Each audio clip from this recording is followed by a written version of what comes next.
Welcome back, friends. In this video we are going to discuss about internal factors affecting the process of photosynthesis, as we discussed the external factors in the previous video.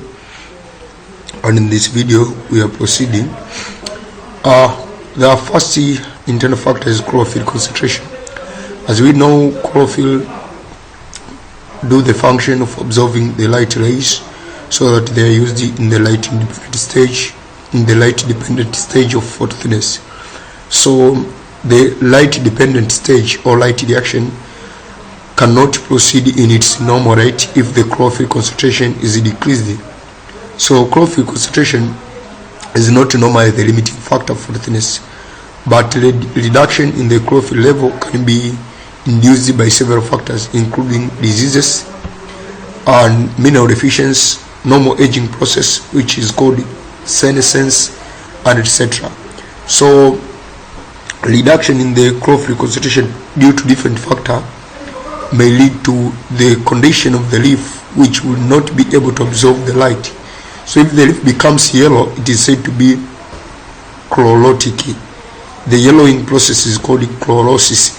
So why is it becoming yellow? As we discussed earlier in the photosynthetic pigments, that the yellowing color is because the breakdown of chlorophyll becomes before the breakdown of carotenoids. So the yellow color comes from the carotene.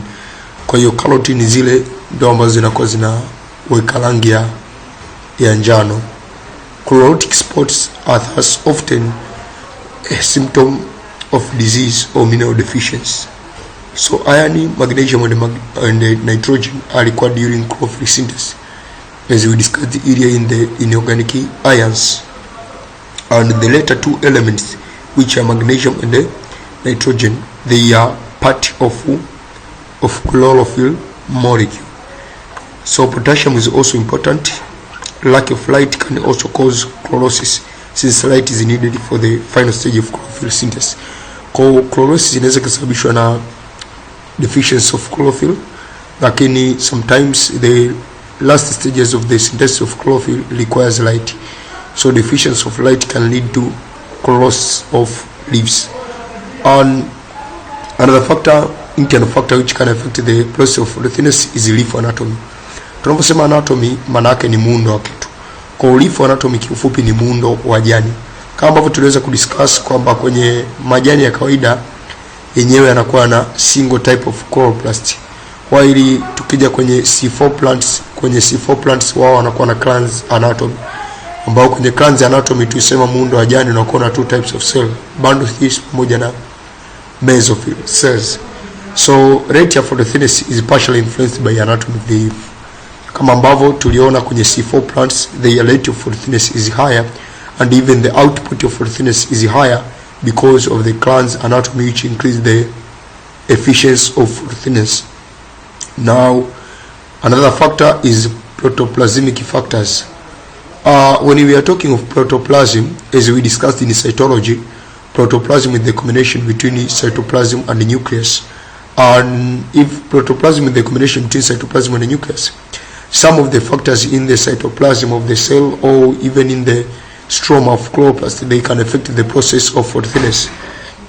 Kwa mfano, tukawa tunahitaji enzymes. Kama unavyojua dark reaction of photosynthesis zina take place kwenye stroma of chloroplast. Tukawa tunahitaji enzyme kwa ajili ya catalyze Calvin cycle. Kwa hiyo kama hizo enzymes za catalyze Calvin cycle zikawepo nyingi, maana yake the process of photosynthesis inaweza take place faster as compared to the same process in the plant with few enzymes affecting or catalyzing the process of Calvin cycle. Also, jambo jingine ni kwamba unaweza kuona vitu kama temperature pamoja na light. Kwa hivi hapa vyote inategemea na kwa kiasi gani vimeweza kufika kwenye chloroplast yako. Kwa protoplasmic factors, the certain protoplasmic factors, probably enzymatic in nature, seem to be essential for photosynthesis. The decline in rate of photosynthesis above optimum for light and temperature has been attributed to these factors. And the last internal factor is age of the leaf. As the leaf develops, the rate of photosynthesis increases gradually, reaching a maximum at its full expanded stage. So in some stage of the leaf development, the leaf expands to a very large size, and it's where the rate of photosynthesis becomes maximum. Later, the photosynthesis gradually decreases. Why? Because the leaf undergoes senescence and the chlorophyll start to break down, remaining with the carotenoids. So the rate of photosynthesis generally drops. Now the last concept, but not least, in the nutrition in the plant is about compensation point. Most of teachers, they don't teach this part, but this part always appears in exams. That's why I have decided to include it in my notes and even in my lectures. So what is compensation point?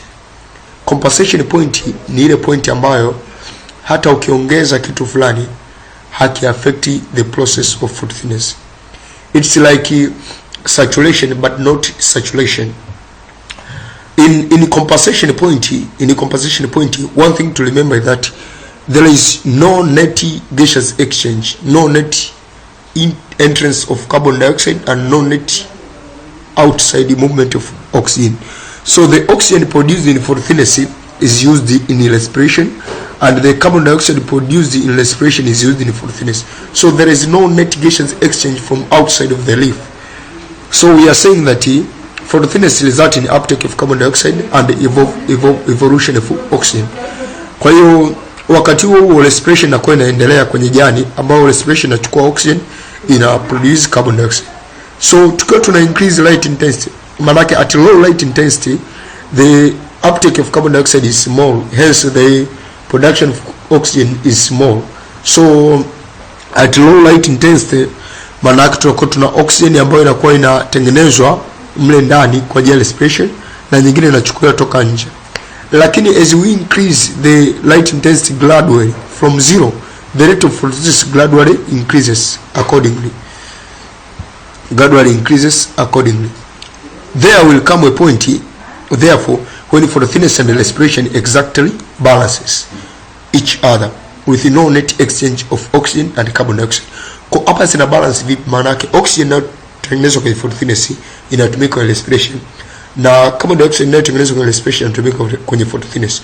Kwa gesi inakuwa haichukuliwi toka nje wala haitoki. So this is called the compensation point, or more precisely is called light compensation point. Kwa nini inaitwa light? Kwa sababu imetokana ku increase light. So that is the light intensity at which net gaseous exchange is zero. Light compensation point is the light intensity at which the net gaseous exchange is zero. However, ukiadi factor nyingine, if however more carbon dioxide is made available to the plant, further increase in light intensity do increase the rate of photosynthesis until light saturation is again reached, only this time at higher light intensity. At this point, the carbon dioxide concentration or possibly some new factor such as temperature is limiting the process. Kwa hiyo ukiongeza carbon dioxide ukaongeza light, utakuja kuona kwamba light process au rate of photosynthesis inazidi kuongezeka. Since carbon dioxide concentration affect the rate of photosynthesis, there is also exist a carbon dioxide compensation point. Kwa sababu carbon dioxide pia ina affect process of photosynthesis, kuna point ambayo inaitwa carbon dioxide compensation point. Hapo itakuwa ni point ambayo ni carbon dioxide concentration ambayo no net gaseous exchange ina take place. Manake hiyo plant ikiwa kwenye carbon dioxide concentration hiyo, ikibeba carbon dioxide mara moja nje, ikishaingia tu ndani, kule ndani zinakuwa zinaji-exchange yenyewe. Carbon dioxide from respiration to photosynthesis, oxygen from photosynthesis is used in respiration. So this is the carbon dioxide concentration at which net gaseous exchange is zero for given light intensity. The higher the carbon dioxide concentration, up to 0.1% part per million, the faster the rate of photosynthesis. For most temperate plants, the carbon dioxide compensation point beyond which photosynthesis exceeds respiration is 50 to 100 ppm. So assuming light is not a limiting factor, atmospheric carbon dioxide concentration are normally in range 300 to 400 ppm, and therefore under normal circumstances of light and atmospheric condition, this point is always exceeded. So under normal conditions of carbon dioxide concentration, the point of carbon dioxide compensation point is normally exceeded. So if it is exceeded, it means the carbon dioxide will be taken up from air and will enter photosynthesis, and the process of photosynthesis will be higher as compared to respiration. Kwa hiyo ndio sababu unayoambia kwamba mchana mmea una take up carbon dioxide, una release oxygen. Kwa nini? Kwa sababu rate ya photosynthesis kwa mchana inakuwa imesha exceed rate ya respiration. Hiyo ni kwa sababu gani? The compensation point, carbon dioxide compensation point iko between 50 na 100, wakati normal concentration ya carbon dioxide ni 300 up to 400. Kuna gundua tayari inakuwa imeshazidi 50 na 100.